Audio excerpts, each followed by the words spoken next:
Hello friends.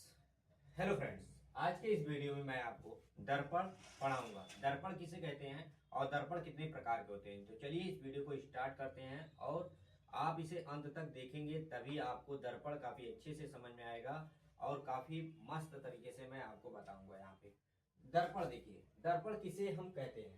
एक तरह से दर्पण एक चिकना और चमकदार पृष्ठ होता है। चिकने तथा चमकदार एक पृष्ठ होता है जिसकी एक पृष्ठ पर हम लोग क्या करते हैं, कलई लगाते हैं और दूसरे पृष्ठ से क्या होता है, प्रकाश का परावर्तन होता है। जैसे मेरे पास एक मिरर है, मैं आपको दिखाता हूं कि उसके एक पृष्ठ पर क्या किया गया है।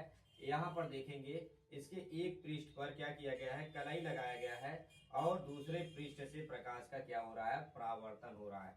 तो यहाँ पर एक पृष्ठ ये चिकना है और चमकदार है, इसलिए इससे क्या होता है, प्रकाश का परावर्तन होता है। कोई भी किरण इस पर पड़ती है तो ये तुरंत सामने दिखाई देने लगता है।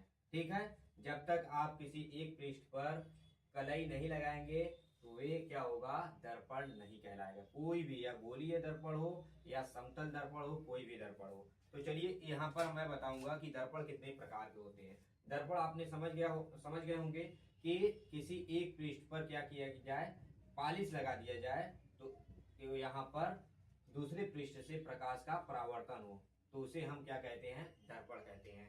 तो यहाँ पर दर्पण कितने प्रकार के होते हैं, दर्पण दो प्रकार के होते हैं। दर्पण कितने प्रकार के होते हैं, दर्पण दो प्रकार के होते हैं। समतल दर्पण, दर्पण, और एक होता है गोलीय दर्पण। क्या होता है, एक समतल दर्पण होता है, एक मेरा गोलीय दर्पण होता है। तो समतल दर्पण क्या होता है, समतल दर्पण जिसका तल क्या हो, समतल हो, जिसका तल क्या हो, समतल हो। यहाँ पर आप देख रहे हैं इसका तल क्या है, समतल है, इसका तल क्या है, समतल है। तो इसे हम क्या कहेंगे, इसे हम क्या कहेंगे, समतल दर्पण। समतल दर्पण में हमेशा कैसा प्रतिबिंब बनता है, आभासी। आभासी समतल दर्पण में हमेशा कैसा प्रतिबिंब बनता है, आभासी। और सीधा आभासी प्रतिबिंब हमेशा कैसा होता है, सीधा होता है। तो यहाँ पर आप देख सकते हैं, यहाँ पर मैं एक ओ भी बना देता हूं। यहाँ पर देखिए, यहाँ पर देखिए, तो आप सीधा कर लीजिएगा। एक पृष्ठ पर इसके क्या लगा दिया गया है, पालिश लगा दिया गया है और दूसरे पृष्ठ से क्या हो रहा है, यहाँ पे कह सकते हैं प्रकाश का परावर्तन हो रहा है। एक पृष्ठ पर पालिश लगाया गया है, दूसरे पृष्ठ से प्रकाश का क्या हो रहा है, परावर्तन हो रहा है। तो यहाँ पर इसे हम क्या कहेंगे, समतल दर्पण कहेंगे। समतल दर्पण हम लोग क्या कहेंगे, समतल दर्पण में हमेशा प्रतिबिंब कैसा बनता है, सीधा बनता है और वस्तु के बराबर बनता है। आपने हमेशा शीशा में अगर अपना चेहरा देखते होंगे तो वे भी एक क्या है, समतल दर्पण है। तो यहाँ पे समतल दर्पण आप लोग समझ गए होंगे कि समतल दर्पण हमेशा कैसा होता है, समतल होता है। जिसका पृष्ठ क्या हो, समतल हो, उसे हम लोग क्या कहेंगे, समतल दर्पण कहेंगे। यहाँ पर चाहिए गोलीय दर्पण। किसी कांच के खोखले गोले का वह भाग होता है जिसके एक जिससे जिसे हम लोग काट कर किसी एक पृष्ठ पर हम लोग क्या करते हैं, पालिश लगा देते हैं, उसे हम क्या कहते हैं, गोलीय दर्पण कहते हैं। यहाँ पर देखिए, ये क्या है, गोला है, ठीक है। ये मान लीजिए खोखला है, पूरी तरह से क्या है, खोखला है। एक गेंद को आपने देखा है, कोई भी गेंद है, आप उसे काटिए, बीच में क्या रहता है, खोखला रहता है। उसी तरह से क्या होता है, गोलीय दर्पण होता है। जब इन्हें हम क्या करते हैं, बीच से यहाँ पर काट देते हैं, यहाँ से हम क्या करेंगे, काट देंगे, तो किसी एक पृष्ठ पर क्या करेंगे, पालिश लगा देंगे। किसी एक पृष्ठ पर क्या करते हैं, अगर हम पालिश लगा देते हैं, उसके एक उसी पृष्ठ को हम क्या कहते हैं, गोलीय दर्पण कहते हैं। यहाँ पे देखिए, किसी जब मान लीजिए यहाँ पर अंदर की तरफ लगा रहे हैं, उस तरफ बाहर की तरफ लगाया था। यहाँ पर मैं अंदर एक पृष्ठ पे अंदर की तरफ, एक पृष्ठ में मैंने बाहर की तरफ लगाया। यहाँ पे गोलीय दर्पण भी क्या होते हैं, दो प्रकार के होते हैं। गोली दर्पण क्या होते हैं, दो प्रकार के होते हैं। यहाँ पर आप मान लीजिए, यहाँ पर हटा देता हूं मैं, किसी एक को समझ में आए अच्छे से। तो यहाँ पर क्या है, एक पृष्ठ पर हमने क्या लगा दिया, पॉलिश लगा दिया, और दूसरे पृष्ठ पर, देखिए भाई उतना सीधा तो नहीं बनेगा मुझसे, देखिए किसी एक पृष्ठ पर हमने क्या किया, पॉलिश कर दिया, और दूसरे पृष्ठ से क्या हो रहा है, प्रकाश का परावर्तन हो रहा है। तो इसी को हम क्या कहते हैं, गोलीय दर्पण कहते हैं। तो यहाँ पर देखिए हम इसे इरेज करते हैं और यहाँ पर देखते हैं इसके इस पृष्ठ से क्या हो रहा है। यहाँ पर देखिए, यहाँ पर देखिए इस पृष्ठ से क्या हो रहा है, प्रकाश का परावर्तन। किसी एक पृष्ठ से प्रकाश का क्या होना चाहिए, प्रकाश का परावर्तन होना ही चाहिए। किसी एक पृष्ठ से प्रकाश का परावर्तन होना ही चाहिए। यहाँ पर देखिए इधर से क्या होगा, जाएगा, फिर इधर से वापस लौट आएगा। हमने बताया था अगले वीडियो में, इसे हम जो जाके टकराता है उसे हम आपतित किरण कहते हैं, जो लौट कर आता है उसे हम परावर्तित किरण कहते हैं। और यहाँ पर देखिए अब दूसरे मेथड से यहाँ पर एक और है। मान लीजिए हमने उस तरफ वाले को काटा है, अब यहाँ पर एक खोखला गोला है। अब मैंने यहाँ पर क्या किया, इसे मैंने ओ कर दिया। देखिए इस पृष्ठ को हमने क्या किया, इरेज कर दिया इस तरफ वाले को, और हमने क्या किया, अंदर की तरफ क्या किया, पॉलिश कर दिया। इसके दबे हुए भाग में हमने क्या किया, पॉलिश कर दिया, और एक दबे हुए भाग से, दबे हुए भाग में हमने पॉलिश कर दिया, और यहाँ से उभरे हुए भाग से क्या हो रहा है, प्रकाश का परावर्तन हो रहा है। तो इसे हम क्या कहेंगे, गोलीय दर्पण। जिसके एक भाग से, जिसका एक भाग पर पॉलिश लगा हो तथा दूसरे भाग से प्रकाश का परावर्तन हो, तो हम उसे क्या कहेंगे, किसी कांच के खोखले गोले, किसी कांच के खोखले गोले के एक पृष्ठ पर पॉलिश लगा हो तथा दूसरे पृष्ठ से प्रकाश का परावर्तन हो, उसे हम गोलीय दर्पण कहते हैं। ठीक है, किसी कांच के खोखले गोले के एक भाग पर क्या लगा हो, किसी कांच के खोखले गोले को हम लोग क्या करते हैं, काट कर किसी एक पृष्ठ पर क्या करते हैं, पॉलिश लगाते हैं। किसी कांच के खोखले गोले के एक पृष्ठ को क्या कहते हैं, काट कर, किसी कांच के खोखले गोले को काट कर किसी एक पृष्ठ पर हम क्या करते हैं, पॉलिश लगा देते हैं, तथा दूसरे पृष्ठ से प्रकाश का क्या होता है, परावर्तन होता है। उसे हम क्या कहते हैं, गोलीय दर्पण कहते हैं। तो चलिए हम आगे की तरफ बढ़ते हैं। अब यहाँ पर गोलीय दर्पण के बारे में डिटेल से जानते हैं, और डिटेल से जानने से पहले हम यहाँ पे गोलीय दर्पण में कुछ चीजें बताएंगे जिससे आपको कंफर्मेशन होगा। उसके बाद उसे हम डिटेल से बताएंगे कौन क्या होता है। ठीक है, यहाँ पर देखिए समतल दर्पण को मैं इरेज करता हूं और यहाँ पर इन दोनों को समझाता हूं, गोलीय दर्पण को। ठीक है,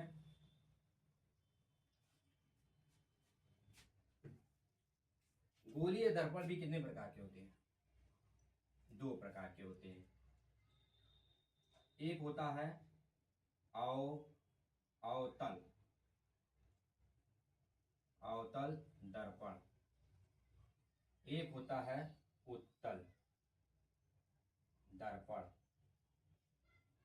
एक होता है अवतल दर्पण, दूसरा होता है उत्तल दर्पण। अवतल दर्पण क्या होता है, यहाँ पर देखिए अवतल दर्पण, यहाँ पर देखिए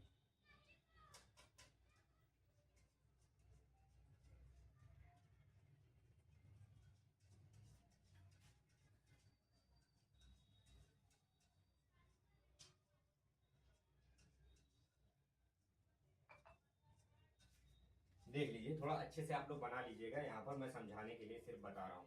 यहाँ पर अवतल दर्पण हम लोग किसे कहते हैं, जिसके जिसके उभरे हुए तल पर पॉलिश लगा हो तथा दबे हुए भाग से प्रकाश का परावर्तन हो, उसे हम अवतल दर्पण कहते हैं।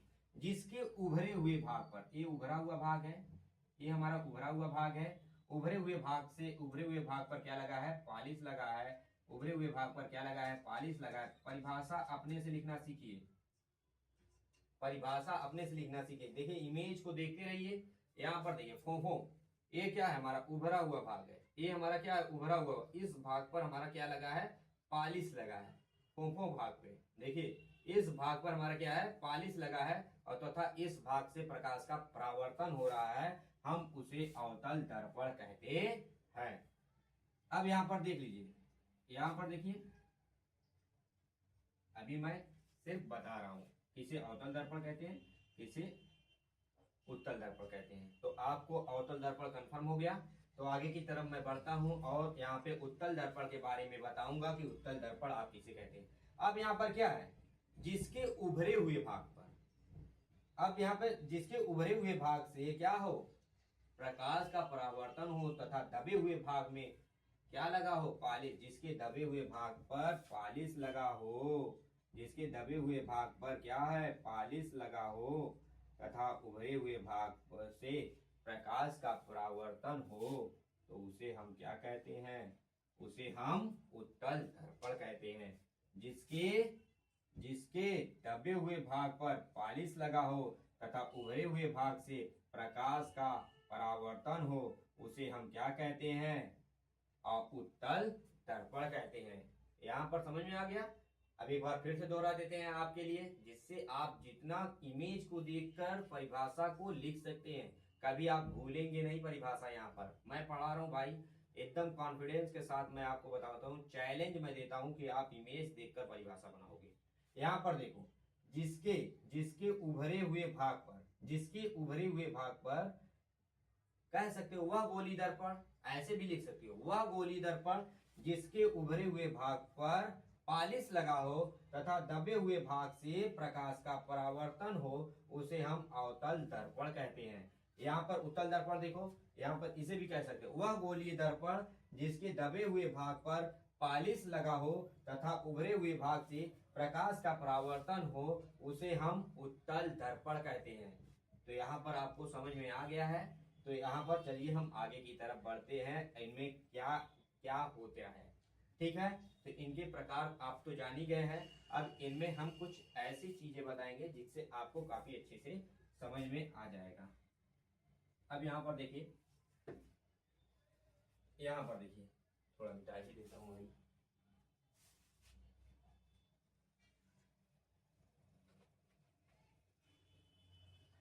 आप लोग अपना बना लीजिएगा, इमेज जितना बनाएंगे ना उतना ही समझ में आएगा। ठीक है, यहाँ पर देखिए मैं एक गोला बनाता हूँ। ठीक है, ये गोला है, वह गोली दर्पण, वह गोली दर्पण। यहाँ पर देखिए, इसका क्या है, केंद्र है, इसका क्या है, केंद्र है। अभी मैं समझा रहा हूं, सिर्फ इसे बात को समझिए। यह क्या है, इसका केंद्र है, ये गोले का केंद्र तो है, मैं जानता हूं, लेकिन मैंने इसे, इस खोखले गोले को पहले हमने काटा बीचों बीच। ठीक है, पहले बीचों बीच हमने क्या किया, काट दिया इसे। हाँ, फिर यहाँ पर एक भाग को अलग किया और एक भाग को हमने अलग किया, जिससे मैं पहले अलग कर लेता हूँ। इन दोनों भाग को पहले अलग कर देता हूं, जिससे आप लोगों को समझ में आए। यहीं पर सब समझ जाएंगे। एक भाग पर हम उभरे हुए भाग पर पॉलिश लगा दे रहे हैं, उभरे हुए भाग पर पॉलिश लगा रहे हैं, तो इसे हम क्या कहेंगे, पहले बताइए। उभरे हुए भाग पर अगर हम पॉलिश लगा रहे हैं तो इसे हम क्या कहेंगे, अवतल अवतल दर्पण बोलेंगे। क्या बोलेंगे, अवतल दर्पण। अब यहाँ पर हम इसके एक पृष्ठ, किसी एक पृष्ठ के दबे हुए भाग पर क्या कर रहे हैं, पॉलिश लगा रहे हैं। किसी एक पृष्ठ पर हम क्या कर रहे हैं, पॉलिश लगा रहे हैं। देखिए क्या कर रहे हैं, पॉलिश लगा रहे हैं, तो इसे हम क्या कहेंगे, उत्तल दर्पण कहेंगे। उत्तल दर्पण, उधर वाले को अवतल, इधर वाले को उत्तल। देखो कितना साफ तरीके से मैं बता रहा हूं। यहाँ पर अगर आप अच्छे से समझोगे तो काफी अच्छा आपको समझ में आएगा। यहाँ पे सिर्फ ट्रिक को समझना है, बाकी सब आसानी से हो जाएगा। तो यहाँ पर सबसे पहले हम क्या कहेंगे, यहाँ पर शुरू करते हैं गोलीय दर्पण के, गोलीय दर्पण के परावर्तक पृष्ठ के, गोलीय दर्पण के परावर्तक पृष्ठ के मध्य बिंदु को, गोलीय दर्पण के परावर्तक पृष्ठ के मध्य बिंदु को, परावर्तक पृष्ठ तो ये है, इसका मध्य बिंदु कहाँ है, देखिए इसके सामने ही होगा, यहां पर होगा, इसे हम क्या कहेंगे, इसे हम क्या कहेंगे, गोलीय दर्पण के परावर्तक पृष्ठ के मध्य बिंदु को, मध्य बिंदु को क्या कहेंगे, ध्रुव बोलेंगे। क्या बोलेंगे, ध्रुव, जिसे हम P से क्या करते हैं, डिनोट करते हैं, P से प्रदर्शित करते हैं, इसे हम क्या कहेंगे, ध्रुव बोलेंगे। क्या कहेंगे, ध्रुव, जिसे हम P से क्या करते हैं, डिनोट करते हैं। पहले आप पहला स्टेप समझ गए, जिसे हम क्या कहते हैं, ध्रुव बोलते हैं। गोलीय दर्पण के परावर्तक पृष्ठ के मध्य बिंदु को, गोलीय दर्पण के परावर्तक पृष्ठ के मध्य बिंदु को हम लोग क्या कहते हैं, ध्रुव कहते हैं। यहाँ पर पहले आप लोग बताइए, कंफर्म हो गए, फिर से आप अपने से दोहरा लीजिए, उसके बाद मैं दोहरा रहा हूं।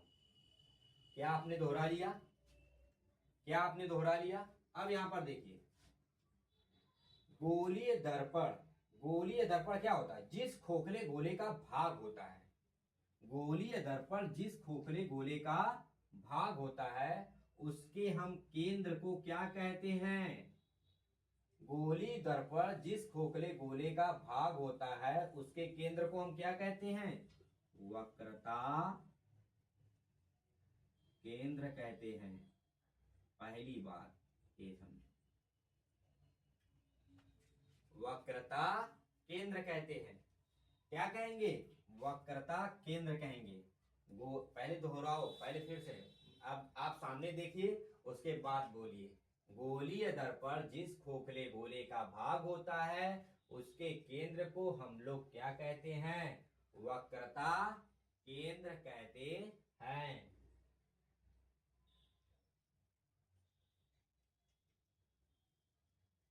क्या हो गया, समझ में आया। अब यहाँ पे गोलीय दर्पण के जिस खोखले गोले का भाग होता है उसके, यहाँ पे क्या है, यहाँ पर आपको पता है, यहां से यहां तक लेने में कि हम लोग क्या कहते हैं, गोलीय दर्पण जिस खोखले गोले का भाग होता है उसके त्रिज्या को हम लोग क्या कहते हैं, उसकी त्रिज्या को हम लोग क्या कहते हैं, वक्रता त्रिज्या कहते हैं। गोलीय दर्पण जिस खोखले गोले का भाग होता है उसके त्रिज्या को, आपको पता है जब कोई भी आप मैथ पढ़े होंगे तो अगर आप यहाँ पर बिंदु है यहाँ से यहाँ तक लेकर, इसे हम क्या बोलते हैं, त्रिज्या बोलते हैं, इसे हम त्रिज्या बोलते हैं। लेकिन गोलीय दर्पण जिस खोखले गोले का भाग होता है उसके त्रिज्या को हम लोग वक्रता त्रिज्या कहते हैं। दूसरा पॉइंट क्लियर हो गया, वक्रता त्रिज्या कहते हैं। यहां पे कंफर्म हो गया कि नहीं, एक ही इमेज में मैं सब कुछ कंफर्म कर दूंगा जिससे आप लोगों को याद हो जाएगा और काफी मस्त तरीके से। यहाँ पे पहले बताइए, आप एक बार दोहराइए अपने से, उसके बाद मैं दोहरा रहा हूं।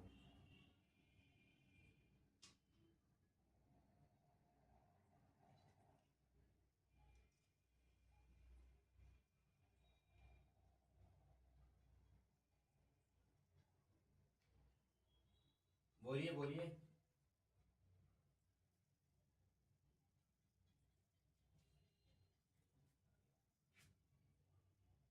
अब यहां पर चलिए, अब गोलीय दर्पण के, गोलीय दर्पण के, गोलीय दर्पण के यहां पर ध्रुव और तथा, ध्रुव तथा मुख्य अक्ष, नहीं ध्रुव तथा, सॉरी फॉर दैट, ध्रुव तथा वक्रता केंद्र को मिलाने वाली रेखा को मुख्य अक्ष कहते हैं।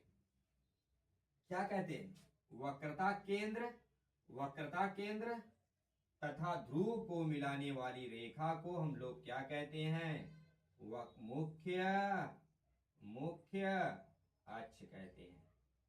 क्या बोलेंगे, मुख्य अक्ष। क्या बोलेंगे, मुख्य अक्ष। देखिए पहला पॉइंट क्लियर हुआ, फिर दूसरा पॉइंट क्लियर हुआ, फिर तीसरा पॉइंट क्लियर हुआ, फिर यहाँ पे चौथा पॉइंट क्लियर हुआ। क्लियर हो गया कि नहीं, क्लियर हो गया कि नहीं मेरे भाई? आसान है कि नहीं? यहाँ पे दर्पण आप ऐसे पढ़ोगे तब आसान होगा, कभी भूलोगे नहीं।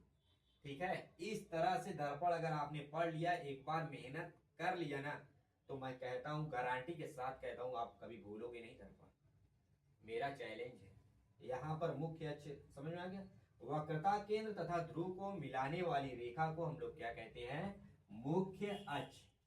अपने से दोहराओ थोड़ा, अपने से पहले ओ करो, दोहराओ, उसके बाद बताता हूं भाई।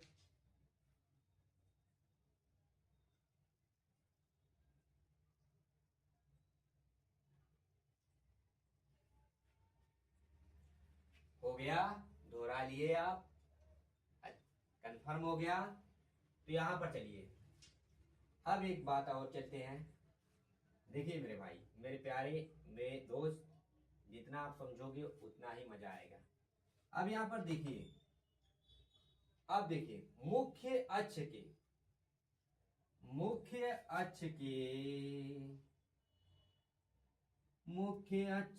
समांतर, मुख्य अक्ष के समांतर चलने वाली प्रकाश की किरणें, मुख्य अक्ष के समांतर चलने वाली प्रकाश की किरणें जिस बिंदु से परावर्तन के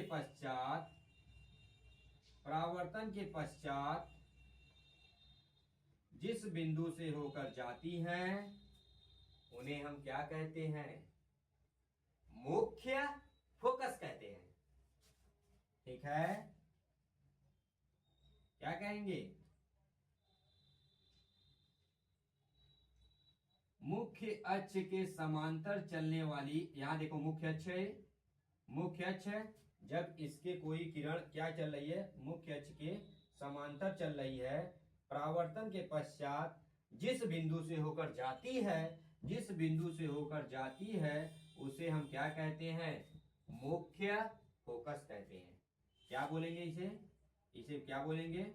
मुख्य फोकस कहेंगे, जिसे हम डिनोट करते हैं कैपिटल एफ से, जिसे हम डिनोट करते हैं कैपिटल एफ से।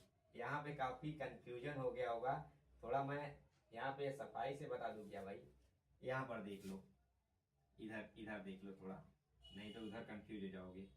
ठीक है, यहाँ पर देखो, लेकिन यहाँ पर तो आएगा, यहाँ पर तो आएगा, लेकिन परावर्तन के पश्चात जिस,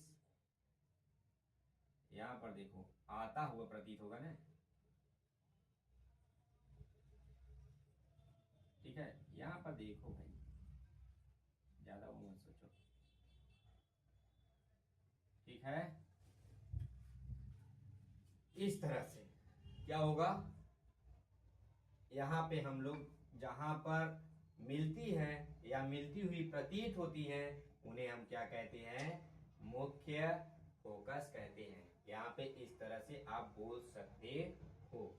तो ये सब क्लियर हो गया, ये सब काफी क्लियर हो गया। मैंने यहाँ पर कौन सा पॉइंट था भाई? 1 2 1, यहाँ पे 2 कहाँ गया? 2 3 4 5, पांचवा पॉइंट था ये। एक पॉइंट और बचा है, यहाँ पर काफी अच्छे से पहले आप दोहराइए। मुख्य अक्ष के समांतर चलने वाली प्रकाश की किरणें परावर्तन के पश्चात जिस बिंदु से होकर जाती हैं, उस बिंदु को हम क्या कहते हैं? मुख्य फोकस कहते हैं। पहले आप रिपीट करिए, उसके बाद भाई पहले आप रिपीट करिए, इमेज को देखिए और समझिए।